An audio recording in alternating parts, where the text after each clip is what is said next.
பாஸ்கா 7ஆம் செவ்வாய். முதல் வாசகம். ஆண்டவர் இயேசு எனக்கு கொடுத்த பணியை நிறைவேற்றி என் வாழ்க்கை ஓட்டத்தை முடிக்கிறேன். திருத்தூதர் பணிகள் நூலிலிருந்து வாசகம்.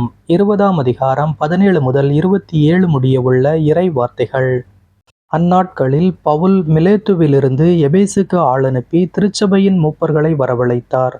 அவர்கள் வந்ததும் அவர்களிடம் அவர் கூறியது: நான் ஆசியாவுக்கு வந்து சேர்ந்த நாள் முதல் இந்நாள் வரை எவ்வாறு உங்களிடம் நடந்து கொண்டேன் என்பதை நீங்கள் அறிவீர்கள். யூதர்களுடைய சூழ்ச்சிகளால் எனக்கு ஏற்பட்ட சோதனைகளின் போது மிகுந்த மனத்தாழ்மையோடும் கண்ணீரோடும் ஆண்டவருக்கு பணிபுரிந்தேன். நன்மை பயக்கும் ஒன்றையும் உங்களுக்கு நான் அறிவிக்காமல் விட்டுவிடவில்லை. பொது இடங்களிலும் வீடு வீடாகவும் சென்று உங்களுக்கு கற்றுக் கொடுத்தேன். நம் ஆண்டவர் இயேசுவின் மீது நம்பிக்கை கொள்ளுமாறும் மனமாறி கடவுளிடம் வந்து சேருமாறும் நான் யூதரிடமும் கிரேக்கரிடமும் வற்புறுத்தி கூறினேன்.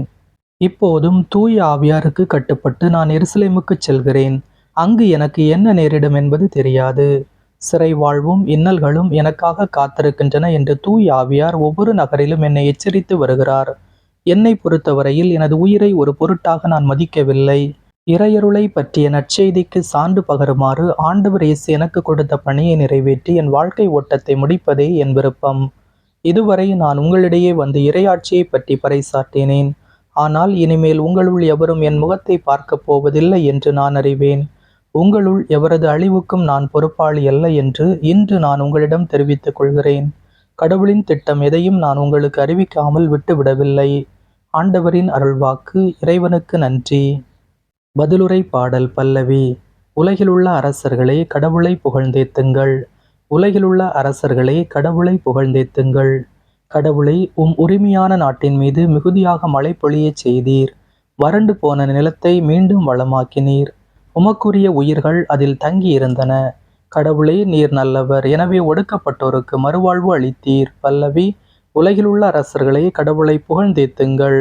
ஆண்டவர் போற்றி போற்றி. நாளும் நம்மை அவர் தாங்கிக் கொள்கிறார். இறைவனே நம் மீட்பு. நம் இறைவனே மீட்பளிக்கும் கடவுள். நம் தலைவராகிய ஆண்டவர்தாம் இறப்பினின்று விடுதலை தர வல்லவர். பல்லவி.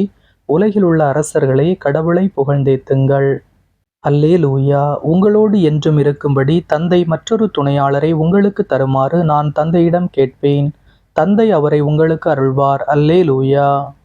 நற்செய்தி வாசகம். தந்தையே, நீரும் மகனை மாட்சிப்படுத்தும்.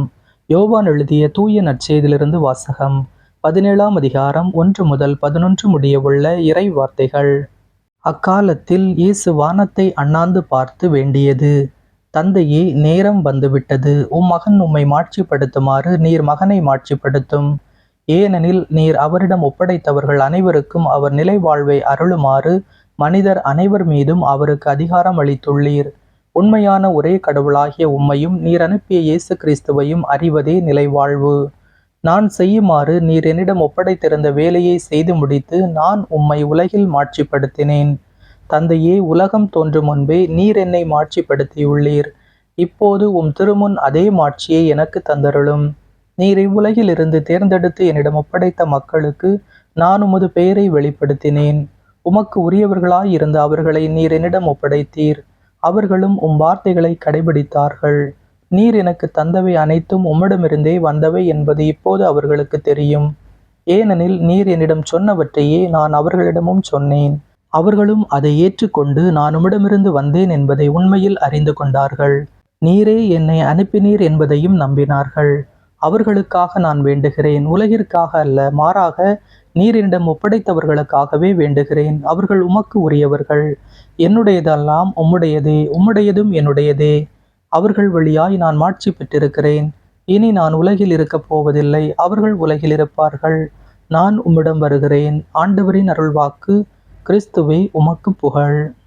இன்றைய சிந்தனை. தம் சீடர்களுக்காக மன்றாட்டை ஏறெடுக்கிறார் இயேசு. நீர் என்னிடம் ஒப்படைத்தவர்களுக்காகவே வேண்டுகிறேன். தமது பணிவாழ்வு நிறைவு அடையும் நேரம் நெருங்கி வருவதை அறிந்தவராய் விண்ணக தந்தையிடம் தமது இதயத்தில் எழும் எண்ணங்களையும் உணர்வுகளையும் இறைவேண்டலாக அர்ப்பணிக்கிறார். தம்மிடம் ஒப்படைக்கப்பட்ட பணியை நிறைவு செய்து தந்தையை மாட்சிப்படுத்திய திருமகன் உலகில் தோன்றும் முன்பாகவே தமக்கு அளிக்கப்பட்ட மாட்சிமை மீண்டும் தம்மிடம் வந்தடையும் என்கிறார். தாம் விட்டு செல்ல போகும் பணியை சீடர்கள் தொடர்ந்து ஆற்ற தேவையான ஆற்றலை விண்ணக தந்தை அளிக்க வேண்டும் என்று மன்றாடுகிறார். நமது பணி இயேசுவின் பணியை தொடர்வதுதான். ஆண்டவர் ஏறெடுத்த மன்றாட்டு நமக்கும் பொருந்தும்.